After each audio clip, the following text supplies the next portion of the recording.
Hi, how are you doing? Welcome back to my channel. Gotta make sure I don't got any lipstick on my teeth. So today I'm doing a tag called My Hair Story. So I've been wanting to do this tag for a while. I thought today would be a good day since I'm wearing my natural hair and I'm not wearing wigs that I've been doing recently. So let's just get into the video. I was gonna say the tutorial, but this isn't a tutorial. This is a tag video. So let's get into the tag video, okay? Okay. What kind of hair were you born with? I was born with curly hair. I still have curly hair, though as I've gotten older, the curls are less like tight. They used to be really tight and kinky, I guess you would say. Second question is, how did your hair change as you grew and evolved? Like I just said, it got less curly, not over like quickly, but like in recent years. And then also my hair was pretty light when I was younger, and so this is my natural color. I don't often color my hair, so this is my natural color, which is, you know, a medium brown, but it used to be much lighter. Third question is, any fun childhood hair memories? I don't know about fun, because as a kid, like, I just didn't understand the whole natural curly thing. And when you're biracial, it's kind of it's just like a crapshoot. You could have straight hair that's coarse. You could have curly hair that's fine. So my hair was really in between. It wasn't very fine, but it was curly, and I didn't know how to do it. My mom didn't know how to do it, but she would do this thing where she would wrap my hair around her fingers to make ringlets, and you could do that, and it would just stay there. So I guess that was fun. Number 4, have you ever had a hair disaster? Yeah, a million of them. Because again, I didn't get the whole curly hair. Like, I did my hair a lot often the way my mom did, who has straight, black, straight hair. So all my first years of using a blow dryer was not a good look.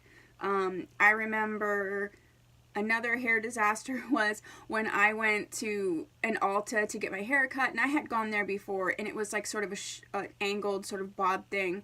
And she was super upset when I got there, so I should have left then. But the thing about my hair is you either have to blow dry it straight to cut it, or it needs to be super wet to cut it. So she was telling me, you know, during the cut about how her boyfriend and her are fighting, and she's going on and on. She's talking so much that my hair's starting to dry on the one side. So she's cutting the one side. She's like, oh, it's not even, it's not even. So she's like cutting it, and I finally had to I was like, put down the scissors, and I had to just leave and go somewhere else to have them fix it. So yes.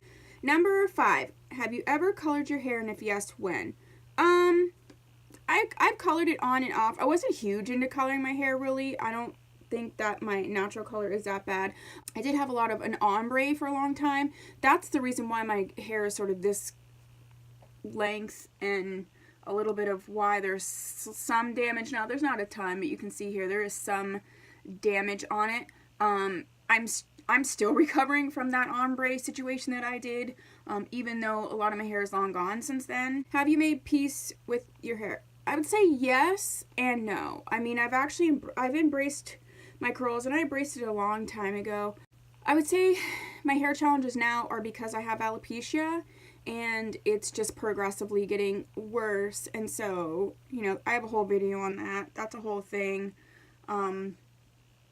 So that is hard. It's hard. Your top 3 must-have hair products you can't live without. I don't know if it's must-have, must-use. I gotta have some dry shampoo. I love this gel by Aussie because I will put my hair back with the gel and smooth down the front. And then it says instant freeze. It's number 3 hold. But like when I pull it down though and go like this, like it softens out, so it just sort of holds down the front part for me, which I absolutely love. And then that It's a 10, actually just went through my last one. The It's a 10 spray, I have not found anything else that works like that. If you know of anything that works like, not similar, not kinda, like if you found a dupe for the It's a 10, please to let me know. Okay. Your go-to hairstyle, I'd say parting it like above this brow on the side, using that spray, slick back, all the way slick back into a bun. If I don't know what the heck I'm doing, then that's my go-to style. Your favorite hair tips? I would say work with your natural hair, not against it. I mean, doing too much to style your hair that's farther away from, like, so for instance, if you have curly hair and you're straightening it every day all the time, it's just going to keep on damaging your hair. So finding ways to work in sort of natural styles, I think, is the best. And if you have curly hair, use a t-shirt for a towel. Do not use terry cloth on natural curly hair. That's why you get frizzies and crazy. Use a t-shirt. I usually get old ones and just cut them so they're then big, and that's what I use as a towel. That's my biggest tip. Ding. Oh, maybe I shouldn't ding. Like, I should just put in a ding. Ding. I did it again. Anyway, your hair idol. My hair idol. People without alopecia. I know that sounds horrible. People with thick hair. I don't even know. I don't really sit there and be like, oh my gosh, I wish my hair looks like. I just wish my hair looked like it used to. That's what I really wish. I'm my own idol. I'm looking at my inner hair, my old hair, and wishing I had that. Now, once this all dries, you really, like, I can kind of fluff it out and you really can't tell, and I can take a little heat styler to it. So, I mean, it's fine. It just takes more work than it used to. But also, like, I've been getting into wigs, so when people can rock a wig and it doesn't look like a wig, like, I love that. And I'm learning, and I will be having upcoming videos on the wigs. And then the last one is, what do you love about your hair? I guess I love that, you know, I do have alopecia, and because I have curly hair, you can't notice it as much. Once this all dries and I can start working it up even now. Ooh, it's a great hair! I can work this up a little bit and just work it out. So for the most part, especially if I curl it a little bit, you can't tell. So I guess that is one thing that I really love, is that it's still versatile. You know, other than this right here, if you look under, the curls are still beautiful underneath there. It's just a matter of accepting the stage that I'm in. And just in general, if you suffer from, like, public service announcement, if you suffer from alopecia or any, like, challenges, you know, I always say seek help. I have sought help for it. I have found things that have worked, or a little or a lot or not. But, you know, don't feel badly about it in terms of, like, talking about it. And don't let anyone minimize it. You know, I've been suffering from alopecia for at least 7 years. And I think because initially I had really thick hair, people didn't get it.